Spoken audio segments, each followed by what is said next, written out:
Hello and welcome to another episode of the Hidden History Happy Hour. You're stuck, I'm afraid, with just me today. Brian is traveling in the great state of Israel. We hope all is well, Brian. So I'm having gin and tonic. Cheers. If you're interested, the gin is called Givine. It's a French grape-based gin and with a good English tonic. And the story I'm going to tell today is of the Englishman who ran off to join the French Foreign Legion. The sort of stuff of legend and story, but it is really true. Simon Murray is his name, a magnificent lunatic who told his girlfriend in England that if she didn't agree to marry him, he would join the French Foreign Legion. She didn't agree, and so he did join.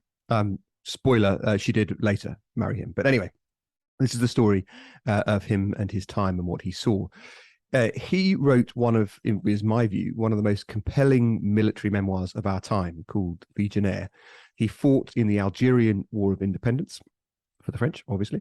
And his memoirs are, this is the largest understatement on our podcasts so far, his memoirs are not politically correct.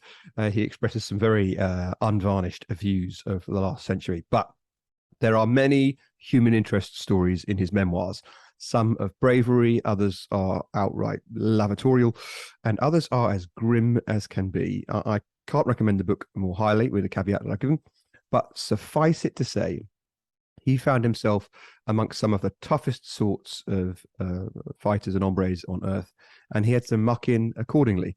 But I wanted to tell one bigger picture story where he was literally on the ground.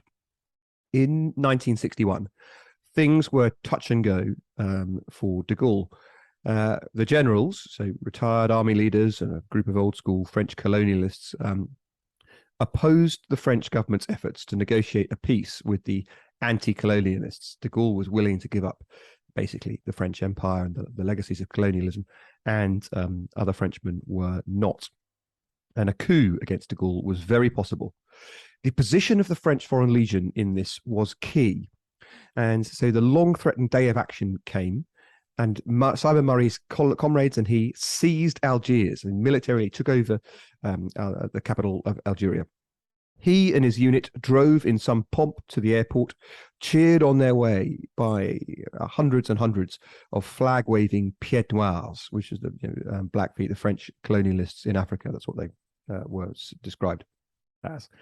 They were cheering on this attempt to keep French colonialism alive. The airport at Algiers was guarded by Marines loyal to Charles de Gaulle, but not for long. The Legionnaires were rather more numerous, and no offense to the French Marines of the day, I dare venture the Legionnaires were rather tougher as well. This is the sharp end of a coup, army unit fighting against army unit. And soon the Legion held the airport.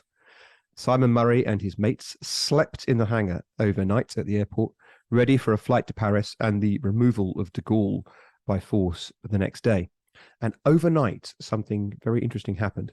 The energy of the coup against de Gaulle petered out as de Gaulle openly appealed for support on the airwaves, or rather, given it was de Gaulle, demanded it of all French citizens, demanded that they came to the support of their republic and their president.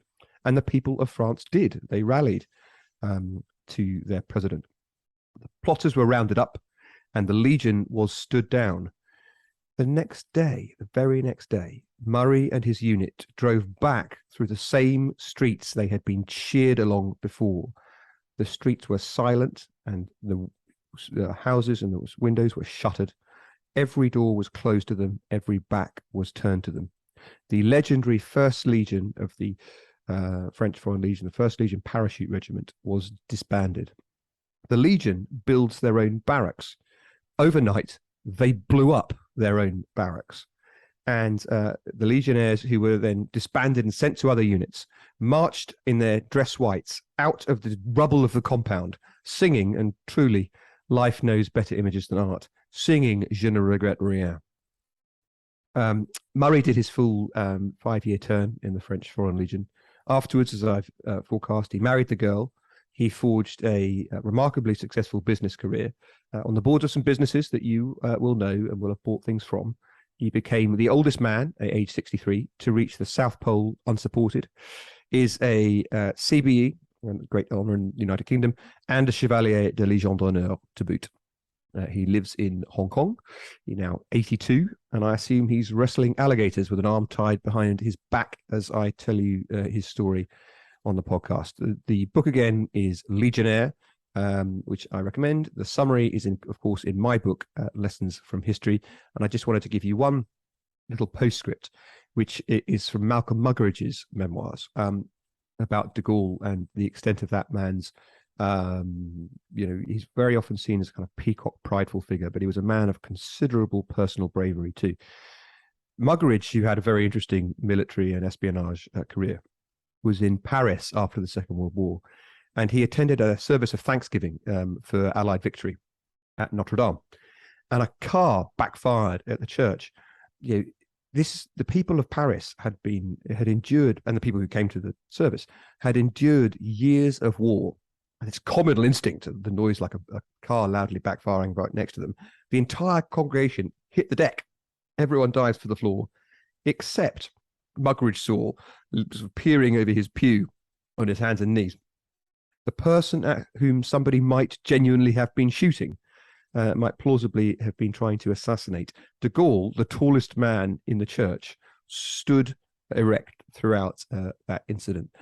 He may have been someone who picked his arguments with the British and others as the liberation of France took place. But gosh, he was a remarkable figure and a brave man too. So please do like and subscribe on the podcast wherever you listen to it. Rate us 5 stars if that's an option to you. Thank you very much for listening, and I look forward to being with you soon on another episode of the Hidden History App Hour. Cheers.